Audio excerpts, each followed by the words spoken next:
Hola a todos, bienvenidos a un nuevo podcast de Práctica Test. Estamos iniciando un nuevo capítulo de podcast con el profe Anthony. ¿Cómo estás, profe Anthony? Muy bien, David, muchas gracias. ¿Y tú, todo bien? Todo bien, muy Qué contento de comenzar un nuevo capítulo de podcast y les vamos a contar de inmediato de qué vamos a conversar en esta ocasión, que sea muy útil para rendir su examen teórico de conducción. Como estamos en medio de un cambio, estamos en el mes de julio en este capítulo de podcast, estamos a puertas de llegar a agosto y según nuestras autoridades que anunciaron durante este mes, se va a estrenar, se va a lanzar, va a aparecer un nuevo libro para preparar el examen, profe. Y va a cambiar su nombre. El actual libro Nuevo Conductor va a pasar a llamarse el Libro para la Conducción en Chile. Exacto. Y todos se preguntan de qué se va a tratar este libro. ¿Va a ser algo 100% nuevo? Ya hemos conversado que eso es imposible, ¿cierto? Porque el libro tiene una base que es la ley del tránsito. Si se basa en la ley del tránsito, tendríamos que cambiar muchísimas leyes para poder cambiar el libro por completo. Pero las autoridades nos especificaron en qué van a cambiar o cuáles van a ser las cosas nuevas, ¿bien? Y vamos a revisar justamente eso hoy día en este capítulo de podcast. Son tres temas, profe, ¿ya? Dos de ellos ya existen, pero van a ser profundizados en este nuevo libro, ¿bien? Uno de ellos es el sistema de retención infantil, el segundo de ellos es la convivencia vial, y el tercero sí es 100% nuevo, que es el tema sobre electromovilidad.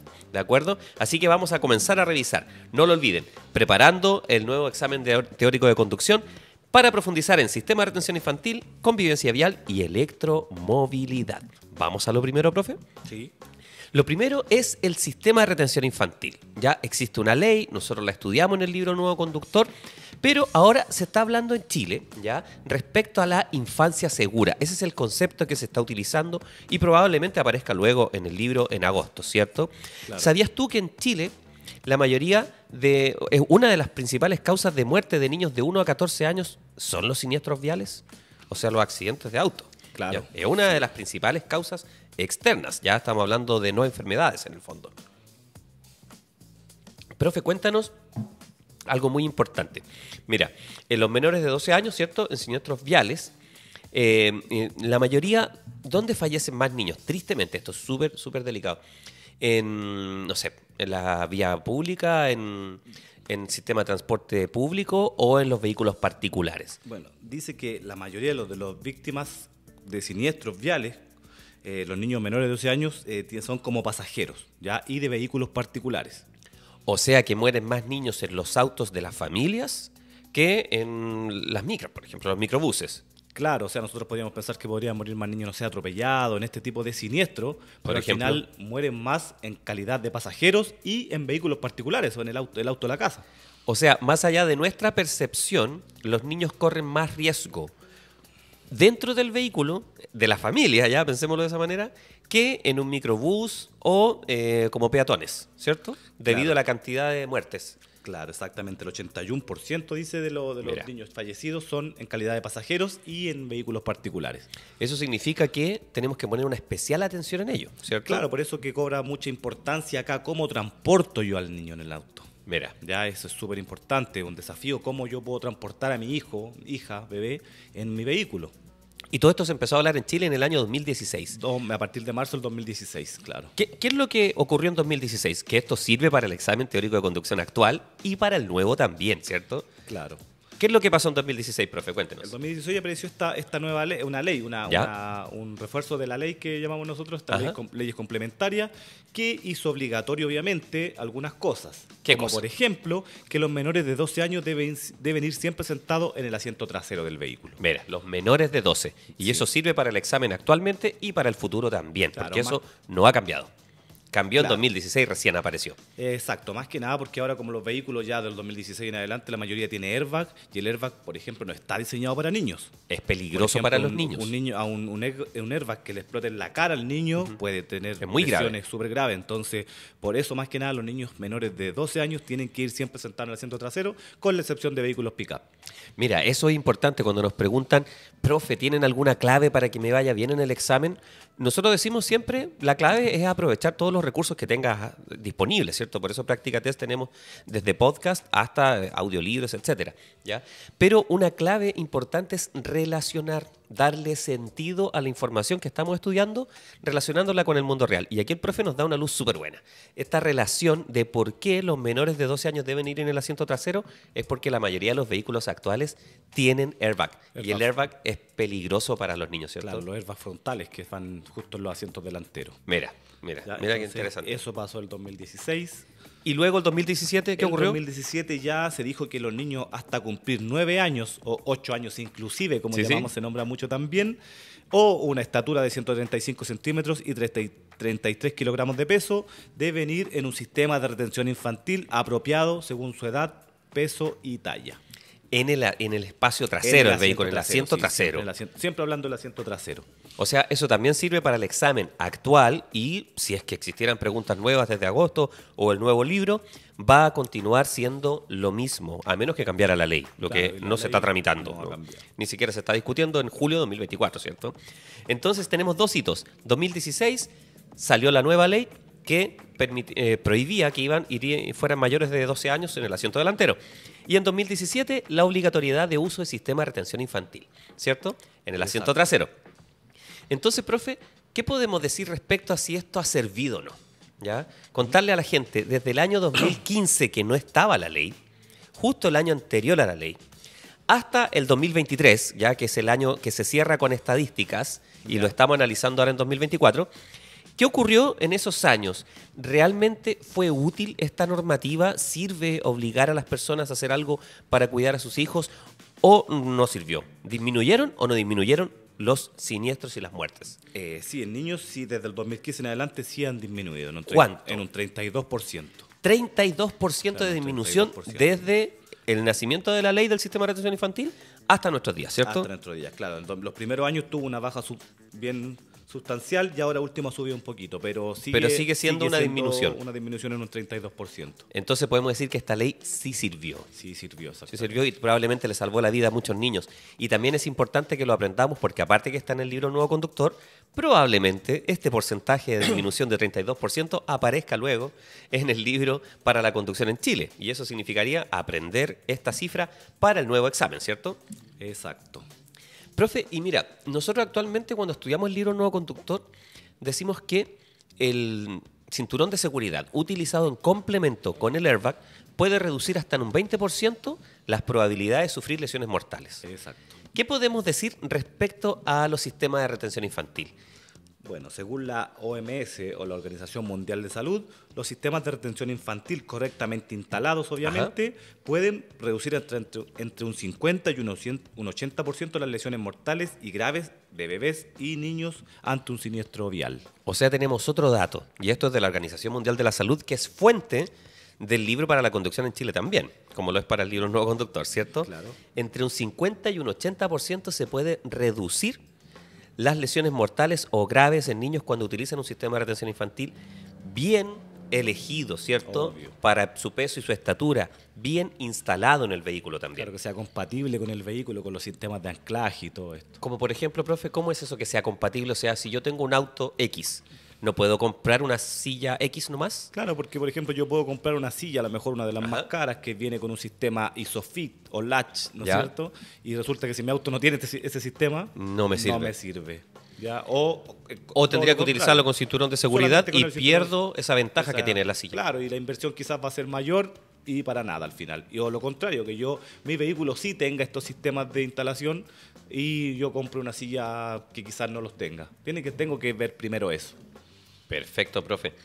Ahora, aparte de eso, queremos saber, porque siempre que hablamos de este tema tenemos que resumirlo y contarlo para que sirva tanto para quienes son padres y van a comprar una silla, como para quien prepara su examen teórico de conducción. Si pensamos en edad o en kilos, en peso, ¿ya? Respecto a peso, según lo que dice CONACET, ¿qué tipo de silla deberían utilizar los niños de 0 a 10 kilos? De 0 a 10 kilos. Porque se usa el sistema de retención infantil, recordemos siempre, se utiliza desde el nacimiento, ¿cierto? Claro. Del Deberían primer viaje. utilizar este sistema, la llamada silla nido o huevito, esa La pequeñita. que la gente dice huevito que se pone en Claro. el coche. Claro, exacto. ¿Cierto? Esa deberían utilizar, obviamente siempre en el asiento trasero y a contramarcha. Y CONACET lo dice en kilos porque los niños, independiente de su edad, Claro. el peso es súper relativo en los niños. Hay Sobre bebés todo los más mucho más chicos. grandes, ¿cierto? Hay que bebés otros. mucho más gorditos que otros también, sí. Así es. Entonces, hasta los 10 kilos kilos aproximadamente en estas sillas nido. Claro. Luego, cuando ya pasamos, y puede ser desde los 2 kilos en adelante también, pero hasta los 18 kilos, ¿ya? ¿Qué tipo de silla podría utilizar? La siguiente es la silla convertible, que se llama. ¿Cuál es esa silla convertible? La silla convertible es una un poquito más grande que la nido, ¿cierto? Ya, no Que van tan acostados no va tan como en el acostada y huevito. tampoco es como una butaca directamente, sino Ya. que es una silla... Es la que sigue después de la silla nido. Ya, tú que Perfecto. tienes hijos pequeñitos debes conocerla mejor que yo. Exacto, ya, experto en sistema de retención Claro. infantil. Luego de 18 a 29 kilos también, la misma Claro. silla convertible, ¿cierto? Exacto. Y hay una de 18 a 36 kilos. Ya, que esa es la que se llama silla combinada. ¿Y cuál es la silla La combinada? silla combinada es como parecía la silla, entre la silla convertible y hay una butaca directamente. Ya, un paso intermedio. Claro, Creo un que es paso justo la que yo estoy intermedio. buscando ahora, de verdad. Claro, esa puede ser y esa dice que se usa de niños de 18 a 36 kilos. Y ahora derechamente vamos a esa famosa butaca, que es lo penúltimo, ¿cierto? Claro. Que puede servir para niños de 29 hasta 40 kilos. ¿Qué es la Exactamente. butaca y cómo se diferencia de la silla nido y de la silla convertible? La silla butaca es un poco más simple, ya es como para niños más grandes, ya niños más... Y es un más poquito recta, es ¿cierto? más recta, obviamente. Como su nombre lo dice, es más parecido ya a la butaca directamente del... Como la del- butaca del del cine, asiento. o como el Exactamente. asiento, Sí. ¿cierto? Y eso significa que entre más pequeñitos, el sistema de retención infantil traslada a los niños un poquito más acostados, ¿cierto? Exacto. O sea, más bebé, más acostado que son las sillas huevito, y entre más crece, va poniéndose más recto y parecido al vehículo, ¿cierto? Sí. Ya, perfecto. Y finalmente, si un niño ya cumplió la edad necesaria, ya tiene la altura, pero no le queda bien por el modelo de auto en el que se traslada, ¿cierto? De su familia, el cinturón de seguridad y le pasa por la cara o le queda en el cuello, ¿qué Claro. podría utilizar? Ahí podríamos utilizar el llamado alzador. Que es solamente la base, ¿cierto? Solamente la base para que el niño, claro, como dices tú, el cinturón no le pase por la cara ni por el cuello, le pase como corresponde por la clavícula y le quede justamente debajo del abdomen como a la persona, como el adulto. Como en realidad. debe ser. O Sí. sea, para empezar a utilizar el cinturón de seguridad en niños que ya cumplieron la edad, requieren que el cinturón pase entre la clavícula y el cuello. Exacto. La banda superior, ¿cierto? Sí. Y para eso se puede utilizar un alzador. Para eso es el famoso alzador. O sea, es para la buena utilización del cinturón de seguridad. Me Exacto. parece muy bien, profe. Es un resumen, ya, profundizando y hablando sobre el sistema de retención infantil. Vamos al segundo tema. El segundo tema es la convivencia vial. La convivencia vial sí aparece en el libro Nuevo Conductor, pero nuestras autoridades nos anunciaron que, ya, esto todos lo saben, es de conocimiento público, que este es uno de los temas que se va a profundizar en el libro para la conducción en Chile. Es decir, lo que ya teníamos en el libro Nuevo Conductor se va a enriquecer con mayor información, con nuevos enfoques, que sí tienen un origen súper claro que no ha cambiado y no va a cambiar ni en el examen y solamente en el libro se va a profundizar, que es la Ley de Convivencia Vial. ¿De qué año es esta ley, profe? La ley de convivencia vial es del año 2018. ¿Ya? O sea, ya llevamos 2018, tiempo con sí, ella. lleva tiempo, Este libro sí. viene a actualizar algo que ya se está utilizando. Claro, ley de convivencia vial de los distintos medios que se llama, de medios de transporte, que eso es lo Distintos lo que medios de transporte y también se habla de convivencia de modos. de modos. Se utiliza Claro, o mucho de ese modos de concepto. transporte también. Es que es más que nada para eso, para que haya una buena convivencia entre los distintos modos o medios de transporte. Mira, voy a utilizar una cita textual, ¿ya? De la Comisión Nacional de Seguridad de Tránsito. Dice que la Ley de Convivencia Vial tiene como objetivo poner en una posición de igualdad a todos los modos de transporte en las vías. El 53% de los fallecidos en siniestros de tránsito son los usuarios más vulnerables, peatones, ciclistas y motociclistas. O sea, lo que ya tenemos en el libro Nuevo Conductor. ¿Recuerda el Exacto. capítulo de usuarios vulnerables? Y aquí se habla de una igualdad, de poner en igualdad de condiciones a un peatón con un vehículo. Y eso a través de una ley, ¿cierto? ¿Cómo funciona eso, profe? Cuéntanos. ¿De qué habla esta ley? ¿Qué es lo que estableció, lo principal? Ya, bueno, la ley dice, por ejemplo, lo primero que estableció dice que el 6% del total de los fallecidos, dijiste tú, eran Ajá. ciclistas, motociclistas, ¿cierto? Pero la nueva normativa que modifica la ley de tránsito busca equiparar el espacio vial y evitar discusiones en las calles por quienes tienen más derecho que el otro y cuando se mueven por la ciudad. O sea, Mira qué interesante. O sea, eso lo lleva a lo más concreto. Me interesa evitar discusiones en las calles, derechamente. claro, así como que típica discusión entre ciclistas Muchísimo. y automovilistas que es como que han sido enemigos Muchísimo. como el perro y el gato toda la vida, ¿cierto? Eso busca evitar un poquito acá esta ley. Obviamente se apunta a un cambio de conducta de las personas. Por eso el Ministerio de Transporte y Telecomunicaciones inició una campaña informativa y de concientización con el fin de que los usuarios adopten una mejor convivencia vial en las calles. Profe, contémosle a las personas Toda esta información es oficial, por supuesto, ya, así que ahí ustedes lo pueden buscar también y confirmar. Y se los contamos y realizamos esta recopilación de información porque lo más probable es que sea lo que se utilice en el nuevo libro. Entonces, una estadística oficial de Chile respecto al año 2023, ya el último año que tenemos en estadísticas, y vamos a hablar de cantidad de fallecidos, tipo de usuario y porcentaje del total de fallecidos. Profe, ¿quién lleva la delantera? ¿Quién está en el top 1 respecto a educación vial, por supuesto? Bueno, el vehículo, el que se transporta en automóvil. Ya Automóvil, ¿cierto? Automóvil, con 537 fallecidos y con un 33%. Del total. ¿Quién continúa? Y aquí es donde, claro, automóvil uno dice, obvio, siniestro de tránsito, hay más autos, ¿cierto? Claro, puede viajar Pero más gente en un vehículo también. Y ahí es donde viene el tema de la convivencia de modos y de la vulnerabilidad de los usuarios. Podríamos preguntarle a las personas qué creen ustedes. Después del automóvil, ¿quién vendrá? ¿Fallecen más motociclistas, ciclistas, peatones? ¿Quién es realmente más vulnerable? ¿Fallecen más los que están representados en mayor cantidad de las vías? Un ejemplo, ¿qué es lo que hay más? ¿Autos, motos, bicicletas o peatones? ¿Te das cuenta? Entonces uno podría decir, claro, hay más choques de autos porque hay más autos. Claro. Pero en ese sentido tendrían entonces que haber más muertes de peatones porque hay más peatones, ¿ya? Entonces cuéntanos, profe, después de automóvil, ¿quién viene en la lista? Bueno, después de automóvil están los peatones. Vienen los peatones, Ya, efectivamente. con ¿Cuántos 457 y el 28% de los fallecidos en accidentes de tránsito. Luego, profe. Luego tenemos los motociclistas con 241 fallecidos y un 15%. Y vamos a hacer una diferenciación de automóvil como particular, y ahora vienen otros vehículos. Ya, claro, dice acá camioneta, que puede ser, no sé, camioneta. Es muy amplio el concepto, ¿sí? Claro. Dice 164 con un 10%, que pueden ser estas camionetas, Ajá. vehículos utilitarios, vehículos de trabajo. Distintas camionetas. ¿Ya? Camión con 66 con un 4%, y al último tenemos a los ciclistas con 49 en un 3%. O sea, de inmediato esto ya ordena un poco lo que nosotros podríamos imaginar, ¿ya? Ciclistas no tienen un alto porcentaje en el último año, ¿cierto? Claro. ¿Esto será a causa de esta misma ley? ¿Será a causa de la infraestructura, por ejemplo, de las ciclovías? Hace muchos años en Chile no existía esto, ¿cierto? Una cultura vial que tal vez los ciclistas han acogido y ha ido avanzando. Cada vez más personas utilizan la bicicleta y la utilizan de distintas maneras en las ciudades, ¿cierto? Claro. Entonces, qué bueno que aparece ese porcentaje.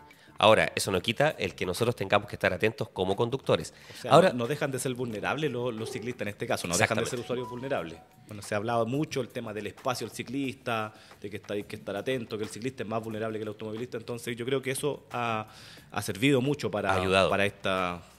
bueno, en los últimos años, estudiar el libro Nuevo Conductor y tener que aprobar el examen para sacar licencia durante 12 años, una gran cantidad de personas ha tenido que al menos leer esto y responder bien para aprobar, ¿cierto? Así que yo creo que algún nivel de conciencia ha generado en la población, ¿cierto? En los usuarios. Ahora, profe, vamos a las causas de estos siniestros. También estadísticas oficiales de nuestras autoridades, ¿bien? Respecto al año 2023, ¿cuáles son las causas de los siniestros de tránsito? Que lo estudiamos en el libro Nuevo Conductor. Veamos si son reales o no. Claro, nosotros qué decimos que el 90% de los accidentes son ocurren por falla humana, ¿cierto? Por falla humana. Ya, bueno, esto se demuestra aquí. Por ejemplo, la primera causa es la imprudencia del conductor. ¿Cuántas personas fallecieron por imprudencia del conductor? 49.804. ¿Ya? Solo en el año 2023. Solo en el año 2023. 49.804. Y ese es el number one, el número uno. Imprudencia del conductor. Vamos, profe, con el ranking. Número 2. Número 2 dice que alcohol en la conducción serían 8.073. Ya, mira, eso yo creo que es muy importante. ¿Por qué? Porque desde un punto de vista ético o moral, ¿a quién nosotros condenaríamos primero? ¿A un conductor que maneja ebrio o a un conductor que es imprudente? Al ebrio, ¿cierto? Claro. Obvio, porque diríamos, ¿cómo es posible que estando ebrio se suba a un vehículo? Eso es casi como tener un arma cargada, ¿cierto? Es un asesino en potencia. Pero las estadísticas dicen que son el número 2. El verdadero asesino en potencia o el más peligroso, más aún que alguien que está ebrio, que ya es peligroso y provoca la muerte de muchas personas, son los conductores imprudentes. Exacto. Y eso es un gran riesgo, ¿cierto? ¿Por qué? Porque todos en algún momento podemos ser imprudentes. Así es. ¿Cierto? Con el nivel de estrés que tal vez viven las personas en las ciudades, todos podemos caer en la imprudencia y eso apunta a la conciencia, profe. Claro, muchas cosas nos pueden llevar a una conducta imprudente. Ya de repente el estrés, como dices tú, el estar apurado, estar con algún problema. Entonces siempre, bueno, uno da este consejo de que hay que separar, obviamente, los problemas de la conducción. Uno cuando se conduce el vehículo, ojalá entrar en modo zen hasta que termine la conducción, porque no sé, un error ahí puede cambiarnos la vida. Qué bien dicho, profe. Mira, nosotros siempre hablamos de eso, de ponerse en modo zen. Y decíamos que, por ejemplo, alguien puede vivir algo inesperado. Imaginemos a alguien que lo despiden de un trabajo y que conduce y que se siente muy mal. De ser despedido del trabajo es como vivir un duelo. Claro. Depende de la persona y hay varios estudios que lo han dicho. Entonces, una persona que va a conducir, lo que sugerimos nosotros siempre es, si te llega a pasar algo así, aléjate del lugar, una vez que te tienes que ir del lugar del trabajo, ¿cierto? Y trata de detenerte. Si tienes que recorrer una larga distancia, porque tu mente va a estar en otro lado. Detente en una estación de servicio, no sé, o pasa a comer algo por ahí, llama a alguien, algún amigo, alguna amiga, respira un poco antes de conducir con tu cabeza en las nubes y sintiéndote muy mal, ¿ya? Porque eso puede hacer que seas imprudente, aunque no seas violento o violenta, ¿ya? Así que es muy importante eso. Profe, ¿qué sigue en el ranking, en este ranking tan tétrico? Luego dice, ¿cierto? Desobediencia a la señalización. ¿Cuántas personas murieron por eso en 2023? 7.268. Mira qué increíble, ¿eh? O sea, algo que es tan simple, la desobediencia a la señalización de tránsito, profe. Cuéntanos por qué pasa eso, profe. O sea, la gente obviamente lo hace, pero ¿cómo se transforma en accidentes? Claro, no sé, la señalización, por ejemplo, puede estar señalizado no virar a izquierda, no virar a la derecha, no entrar. Pare y tomarlo como un ceda al paso. Sí, también, por ejemplo. Pare, un ceda al paso. Ocurre mucho. Ya no estar pendiente de las señalizaciones, demarcaciones, señales verticales, todo lo que sean señales tenemos que obedecerla, obviamente, no solamente cuando hay un carabinero fiscalizando o sabemos que existe una cámara. Siempre deberíamos nosotros tener esta idoneidad moral que nosotros tenemos que demostrar para poder sacar licencia de conducir. Tengo que tener esta conducta, yo esté siendo o no esté siendo observado. Mira. ¿Ya? Y bueno, hacia abajo, profe, cuéntanos cuáles son las que vienen, no las vamos a analizar en esta ocasión, pero cuáles son las que quedan. Primero está imprudencia del conductor, ¿cierto? Claro. Luego, alcohol en el conductor, desobediencia a señalización. ¿Y cuáles son las que siguen? La siguiente también es súper importante, la velocidad imprudente y pérdida del control del vehículo. Luego tenemos otras causas y ya dice imprudencia al peatón, que también son bastantes, Mira. Fallas mecánicas, deficiencias viales, drogas y o fatiga en el conductor, imprudencia al pasajero, alcohol en peatón y alcohol en pasajero con 6. Mira, qué increíble. Alcohol en peatón. Siempre eso se habla de que ocurre, sobre todo en fiestas patrias, por ejemplo, en Chile, ¿ya? Y está en el libro No Conductor, pero también alcohol en el pasajero. ¿Sí? O sea, una persona ebria como pasajero puede producir un accidente o fallecer incluso. Sí, claro. Yo creo que aquí esto debe estar mezclado con transporte público, puede ser. Ya, una persona que quizás se cayó en la micro, algo le pasó. Mira, o fue atropellado ¿cierto? Finalmente. También, sí. Claro, es como peatón, pero tiene una causa que es estar con alcohol. Oye, después de todas estas cosas que estamos analizando, basadas en datos oficiales y que muy probablemente sean la fuente luego para este nuevo libro que va a aparecer en agosto, les vamos a contar que si tú estás entrando en este mundo de la conducción, ¿ya? Quieres sacar licencia de conducir, a lo mejor tienes un auto y lo quieres vender, ¿ya? Te vamos a dar un consejo. ¿Estás pensando en comprar o en renovar tu vehículo? Entonces debes saber que Dili presta un servicio para cada etapa de compra de venta de tu vehículo, desde el pago seguro del vehículo 100% libre de fraude hasta la transferencia de dominio online. Ya lo sabes, aquí tienes que hacer todos los trámites de tu auto en un mismo lugar, que es Dili.cl. Y otra cosa muy importante, si vas a cambiar de vehículo, te vamos a recomendar una marca espectacular, que es Jack. Prepárate para este invierno, que estamos en pleno invierno todavía, ¿ya? Con un todoterreno, con un T8 Pro de Jack. Su potencia y eficacia, junto a la normativa Euro 6, aseguran un rendimiento superior y menos emisiones en cualquier aventura. Visita las redes sociales de Jack Chile para obtener más información y recuerda que también Jack es líder en electromovilidad en Chile. Y para equipar tu vehículo, saludamos a nuestros amigos de Autoplanet. Todo lo que necesitas para tu vehículo lo encuentras en 65 tiendas en todo Chile y en autoplanet.cl. Y profe, vamos justamente a este nuevo tema que todos vamos a tener que estudiar Y para poder aprender sobre él, nos vamos a centrar en la información oficial, en la política nacional, ¿ya?, de nuestro país respecto a la electromovilidad. Y le vamos a contar a todos quienes nos están siguiendo en este momento y quienes están preocupados por lo que puede aparecer en el libro para la conducción en Chile en agosto, que existe una hoja de ruta para el avance de la electromovilidad en Chile. Y en base a ello, nosotros les vamos a contar lo siguiente. Hay una forma de ver la electromovilidad, el cómo se va a aplicar, y es bajo un concepto de ecosistema. El ecosistema de la electromovilidad tiene 5 pilares. Uno es la infraestructura de carga, que en el fondo es donde se van a cargar los vehículos eléctricos en el futuro, ¿cierto? Infraestructura de carga. Otro es la educación y capacitación. Se necesitan mecánicos que vean estos vehículos especializados, ¿cierto? Y podamos, una vez que tengamos estos vehículos, llevarlos para arreglarlos, mantenciones, etcétera. Bien, y aprender sobre estos vehículos. Seguridad vial, o sea, quienes sacamos licencia de conducir, quienes educamos al respecto, ¿ya? También vamos a tener que estar hablando sobre este tema de la electromovilidad. Regulación, van a tener que existir normativas específicas para la electromovilidad. Transporte público y la descentralización. Y en el transporte público yo creo que ya lo hemos visto, ¿cierto? Ahí hay harto de electromovilidad. Entonces, este es un plan del ministerio respecto a la carga pública. ¿Y ahí qué es lo que vamos a decir, profe? Que actualmente existen 908 puntos de carga o conectores distribuidos en 16 regiones del país, ¿ya? Considerando que el año 2035 se proyecta que el 100% de las ventas de vehículos livianos sean de generación eléctrica. Bien, eso es lo que se proyecta. Así que ya existe algo al respecto. Pero vamos al punto que nos interesa. Es lo que va a fundamentar, es lo que dice por qué el nuevo libro para la conducción en Chile debe incluir la electromovilidad. Eso viene desde acá. Es una política pública, ¿cierto? Porque claro, habla de la seguridad vial. Y la seguridad vial tiene un objetivo, que es reducir al máximo el riesgo de utilizar los vehículos eléctricos, ¿cierto? Utilizarlos de buena manera. Entonces, ¿qué es lo que debemos hacer? Y aquí vamos a hablar al respecto de ello, ¿cierto? De la seguridad vial, estos contenidos de electromovilidad en el libro del nuevo conductor. ¿Y cuál es la relevancia que tiene? Porque tenemos que hablar de algo muy, muy específico. El nuevo libro debería incluir material referente a lo siguiente: las características de los vehículos eléctricos. Ese es el punto número 1. Profe Anthony, cuéntenos a modo general, porque recién estamos en una primera etapa hablando sobre estos temas para que todos los podamos conversar. ¿Cuáles son las características generales de un vehículo eléctrico?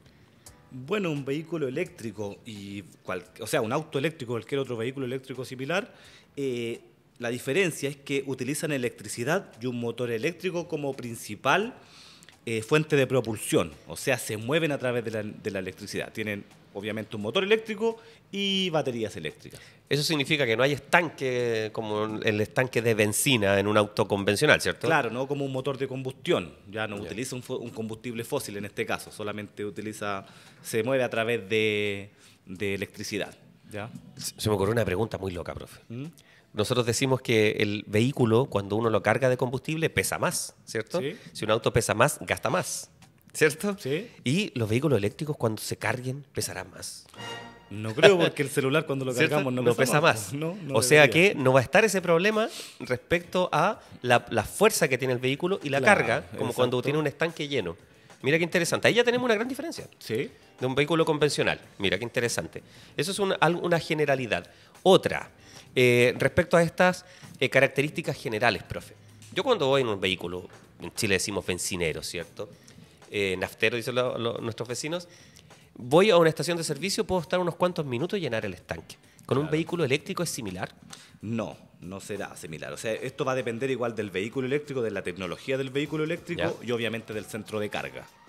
Ah, es muy importante el centro de carga. Es muy importante. O sea, si voy a una estación de servicio donde cargan vehículos eléctricos, ¿es distinto a si lo ocupo con un cargador en mi casa, por ejemplo? Sí, obvio. O sea, dicen que, por lo que tengo entendido yo, un cargador, por ejemplo, si yo compro este adaptador y lo cargo en mi casa el vehículo, tengo que cargarlo por lo menos 8 a 10 horas. Wow. O sea, durante toda la noche, por así decirlo. Mira. Ya hay para tener una autonomía de ciertos kilómetros. Y mira qué interesante, porque el segundo punto, en específico, lo que se debe incluir en este material, en este libro de la conducción, ¿cierto?, son las precauciones al momento de ejecutar la recarga eléctrica. Entonces, tú lo estás diciendo, en la casa va a ser distinto si voy a una estación de servicio, ¿cierto? Claro, obviamente, porque por ejemplo, estas estaciones de carga rápida, ¿ya? Tienen obviamente otros Alto watts, voltaje. altos voltajes, estamos hablando de 350 kilowatts, ¿ya? Una estación de carga ultra rápida que le llaman, que dicen que pueden cargar estos autos en 10 minutos, pueden estar cargados ya listos, pero obviamente el auto también tiene que ser compatible con este tipo de carga. O sea, de inmediato tenemos que pensar todos para tomar conciencia de que cargar un celular, como tú lo decías, ¿cierto? La energía que utiliza un televisor, la energía cotidiana en nuestro hogar, no es lo mismo que se requiere en cantidad para mover un vehículo, ¿cierto? Claro. O sea, no es como enchufar la plancha en la casa, ¿ya? Entonces, la cantidad de energía es muchísima y por lo tanto es muy peligrosa. Por eso se requieren recomendaciones y precauciones al momento de ejecutar la carga, ¿cierto?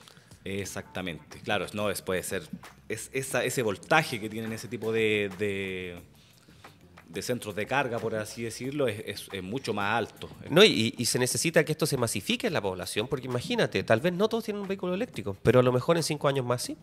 Y nuestros hijos, no sé, voy donde mi primo y tiene vehículo eléctrico, va a tener una carga en su casa. Todos deberíamos tener varios cuidados y saber de qué se trata, ¿cierto? Claro, exactamente. Bueno, hasta el año pasado eran 1.6% nomás la cantidad de vehículos eléctricos, por lo que leí yo en el 2023. Mira. Era, no sé, ahora en 2024 cómo irá este tema, pero... Ya, pero vamos en 1.6 hasta 2023. Exacto. Mira, tal vez también aparezca en el libro, ojalá. Sí. Vamos al siguiente punto, recomendaciones en la planificación energética de un viaje. ¿Por qué tienen que haber recomendaciones? Lo sabemos también respecto a los vehículos bencineros, ¿cierto? Pero, ¿cuáles serían estas recomendaciones, profe, a grueso modo? ¿De qué se trata? Tenemos que planificar bien nuestro viaje porque tenemos que tener en cuenta, obviamente, cuál es mi vehículo, cuál es su autonomía, cuál es la velocidad de la carga, como Mira, te comentaba, por ejemplo. velocidad de carga y autonomía, dos conceptos muy importantes. Por ejemplo, estas cargas rápidas, porque hay... Yo, por lo que tengo entendido, va a haber centros de carga ultra rápida y carga rápida. La carga rápida, lo mínimo que te vas a demorar en cargar el vehículo es 1 hora. Mira. Ya 1 hora en cargar el 80, el 90% de la batería. Entonces tienes que tener este tiempo estimado. O sea, si vas a tener un viaje largo, tienes que saber hasta dónde voy a llegar con mi autonomía, si voy a llegar a un centro de carga rápida, cuánto me voy a demorar ahí, luego hasta dónde voy a llegar con la siguiente autonomía. Entonces tengo que tener, obviamente, planificar súper bien el viaje. Mira, en nuestro hermoso país, ¿cierto? Sí. Con una costa gigantesca, siempre se dice mucho, alcanzo a ir a la playa, así como un dicho muy, muy conocido, y esos autos me servirán para ir a la playa. Claro, yo tendría que pensar derechamente, ahí está el DJ MA, tendría que pensar a esa playa donde yo voy, a la costa, ¿cierto? ¿Va a haber centros de carga? Llego desde mi casa hasta allá y después de vuelta, tengo el tiempo para cargar, o sea, es muy importante esto de planificar todo el viaje en base a lo que tú estás diciendo, la autonomía. Exacto. Creo que ese va a ser un concepto muy importante. Pero qué interesante la relación también con la carga y los centros de carga. Y finalmente, profe, estos no los vamos a detallar ahora, sino que la idea es reflexionar al respecto de protocolos que debe seguir el usuario en caso de enfrentarse a un siniestro vial desde un vehículo particular.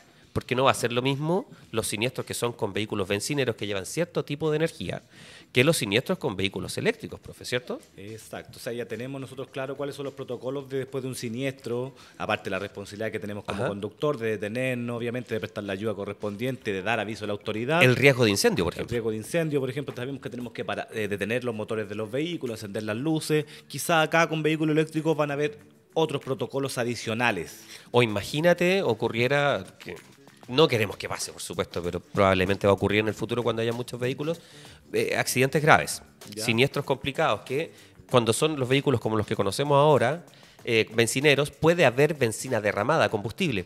Imagínate baterías rotas, ¿ya?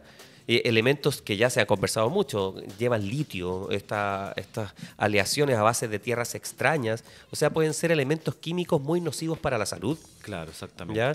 Entonces, por eso va a ser muy complejo y van a existir protocolos especializados para los usuarios. ¿Y eso dónde se va a estudiar? En el libro para la conducción en Chile, ¿cierto? Exacto. Entonces vamos a resumir, profe.